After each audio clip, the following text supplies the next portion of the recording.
आज की short analysis में हम डिस्कस करेंगे एमपीएस लिमिटेड स्टॉक के ऊपर।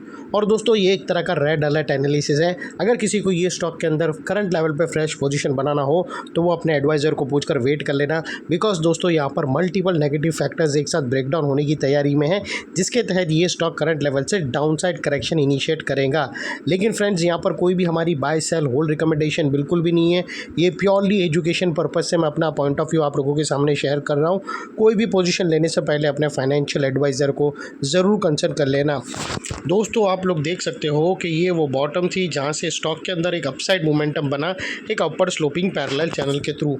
और जब तक स्टॉक ये अपर स्लोपिंग पैरेलल चैनल में था, स्टॉक के अंदर कुछ हायर हाइज ट्रिगर हुए। दोस्तों अगर आप देखो तो फर्स्ट हायर राइज यहाँ रजिस्टर्ड हुआ, सेकंड हायर राइज यहाँ पर हिट हुआ और थर्ड हायर राइज यहाँ पर।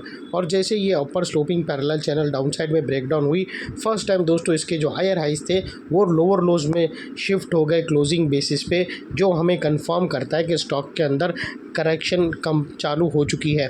स्टॉक करेक्शन के अंदर एंटर कर चुका है। यहाँ पर हमें दो मेजर नेगेटिव सिग्नल मिले। Upper sloping parallel channel down side में ब्रेकडाउन हो गई और हायर हाइज लोअर लोज में शिफ्ट हो गए। तो दोस्तों यहाँ पर बाइंग अवॉइड करना चाहिए एज लॉन्ग एज हमें कोई नया हायर हाइज के ऊपर क्लोजिंग ना मिले, अदरवाइज बाई साइड एक बहुत बड़ा ट्रैप साबित होगा। और दोस्तों बात कर लेते हैं यहाँ पर डाइवर्शन की।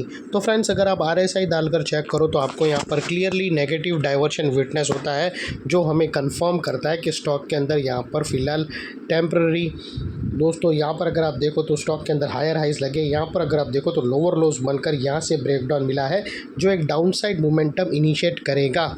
और दोस्तों यहाँ पर अगर आप देखो तो प्रीवियसली हमने एक पैटर्न आइडेंटिफाई करी थी, लेकिन दोस्तों इसके अंदर दोस्तों अगर आप देखो तो यहाँ पर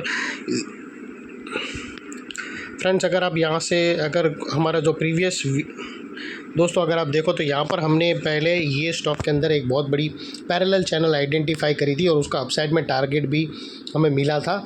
और यहाँ पर हमने सेकंड पैटर्न आइडेंटिफाई करी थी, आप देखो तो यहाँ पर फ्लैग एंड पोल पैटर्न।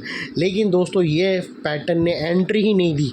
दोस्तों अगर आप देखो तो ये जो फ्लैग एंड पोल पैटर्न था वो यहाँ से अपसाइड में नेकलाइन के ऊपर क्लोजिंग ही नहीं मिला। और दोस्तों यहाँ पर जिसने ऑलरेडी ट्रेलिंग पोजिशन करके जो निकला था उन लोगों को यहाँ पर ऑलरेडी एग्जिट मिल चुका है लोअर लोज से क्लोजिंग मिलने पे, या लोअर स्विंग थ्रेट हुआ है जिससे वो ट्रेलिंग स्टॉप लॉस लेकर बाहर निकल सकता है। लेकिन दोस्तों जो सेकंड लोगों को यहाँ पर एंटर होना था वो फ्लैग के ऊपर जो नेकलाइन थी 2880 के ऊपर क्लोजिंग मिलना था, वो क्लोजिंग हमें मिली ही नहीं। यानी ये flag and pole pattern invalid हो गई, इसकी कोई वैल्यू ही नहीं हुई, क्योंकि दोस्तों ऊपर की नेकलाइन ब्रेकआउट होने से पहले नीचे का फ्लैग डाउन साइड में ब्रेकडाउन हो गया, यहाँ पर एंट्री ट्रिगर ही नहीं हुई है। और अभी दोस्तों बात कर लेते हैं यहाँ पर नेगेटिव चार्ट पैटर्न की, जो हमें कंफर्म कर रहा है कि स्टॉक यहाँ से डाउन साइड जाएगा। तो दोस्तों अगर आप देखो तो यहाँ पर जैसा मैंने आप लोगों को बताया दोस्तों कि पैरेलल चैनल डाउन साइड में ब्रेकडाउन हो गई, ये फर्स्ट ट्रेलिंग स्टॉप लॉस का एक ज़रिया था जहां पर आप निकल सकते थे। सेकेंडली इसके जो हायर हाइज थे वो तुरंत ही लोअर लोज में शिफ्ट हो गए, ये सेकंड ऑप्शन था ट्रेलिंग स्टॉप लॉस का। और दोस्तों बात कर लेते हैं यहाँ पर चार्ट पैटर्न की। तो दोस्तों अगर आप देखो तो यहाँ पर हमें एक रेंज ब्रेकआउट, दोस्तों यहाँ से अगर आप देखो तो एक बहुत बड़ी रेंज ब्रेकडाउन हमें यहाँ से मिलती है, जिसकी नेकलाइन तकरीबन 2380 के आसपास है और इमीडिएट एक सपोर्ट भी है। इमीडिएट एक सपोर्ट है दोस्तों 2330 के आसपास। जैसे ही स्टॉक ये 2330 के नीचे क्लोजिंग बेसिस पे क्लोज होगा तो फिर दोस्तों यहाँ से एक बड़ी डाउनसाइड स्टार्ट हो सकती है ये स्टॉक के अंदर, जो स्टॉक को तकरीबन दोस्तों 2030 तक ले जा सकती है, या फिर 1930 के आसपास, यानी एक बहुत बड़ी डाउनसाइड स्टार्ट हो सकती है दोस्तों। और बीच में कुछ सपोर्ट है जो ये स्टॉक सपोर्ट फेस करेगा, और सपोर्ट के टाइम एरिया पे दोस्तों एक वॉलेटिलिटी रहेगी। तो दोस्तों यहाँ पे फ्रेंड्स अगर आप देखो तो यहाँ पर दो बड़े डाउनसाइड के टारगेट हमें मिलते हैं ये स्टॉक के अंदर। लेकिन दोस्तों अभी भी याद रखना, अगर नेकलाइन अभी भी ब्रेक हुई नहीं है, सीधा जाकर यहाँ पर शॉर्ट पोजीशन भी नहीं लेना। और हमारी एडवाइस पे तो दोस्तों कोई भी पोजीशन मत लेना, मैं सिर्फ अपना पॉइंट ऑफ व्यू दे रहा हूँ, आप अपनी स्टडीज़ करना, अपने एडवाइज़र को पूछकर ही पोजीशन लेना। और दोस्तों यहाँ पर बात कर लेते हैं वो एरिया की जिसके ऊपर अगर क्लोजिंग मिली तो यहाँ पर हमें शॉर्ट कवरिंग बाउंस देखने मिल सकता है। वो है पैरेलल चैनल का मिड पॉइंट, जो एक स्ट्रॉन्ग रेजिस्टेंस है, इसके ऊपर क्लोजिंग मिली तो हमें एक अपसाइड शॉर्ट कवरिंग बाउंस देखने मिलेगा।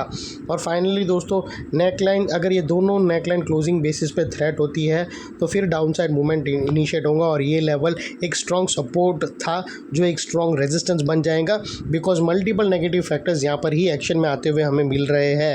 यही एरिया पे अपर स्लोपिंग पैरेलल चैनल डाउनसाइड में ब्रेकडाउन हुई, हायर हाइज लोअर लोज में शिफ्ट होते हुए मिले, नेगेटिव डाइवर्शन मिला प्राइस एक्शन और आरएसआई के थ्रू, और यहाँ पर ही दोस्तों रेंज ब्रेकआउट ऑलमोस्ट हो चुकी है। सिर्फ क्लोजिंग बेसिस का वेट है, उसके बाद ये एरिया जो अभी तक एक सपोर्ट है वो अल्टीमेटली स्ट्रॉन्ग रेजिस्टेंस बनकर ट्रिगर होगा और इतने बड़े स्ट्रॉन्ग रेजिस्टेंस के ऊपर शॉर्ट सेलर लोगों का स्टॉप लॉस है जो आसानी से ट्रिगर नहीं होगा, और अगर ट्रिगर हो जाता है तो वहाँ पर हमें शॉर्ट कवरिंग बाउंस देखने मिल सकती है। और अगर स्टॉप और रिवर्सल आना है तो दोस्तों लोअर लेवल्स पे आना है, और अगर ये लेवल भी ब्रेक किया तो यहाँ पर फर्दर डाउन साइड भी स्टार्ट हो सकती है स्टॉक के अंदर। तो ये थी हमारी एनालिसिस फ्रेंड्स, अच्छी लगे तो प्लीज़ चैनल को लाइक शेयर सब्सक्राइब जरूर करना। थैंक यू, जय हिंद।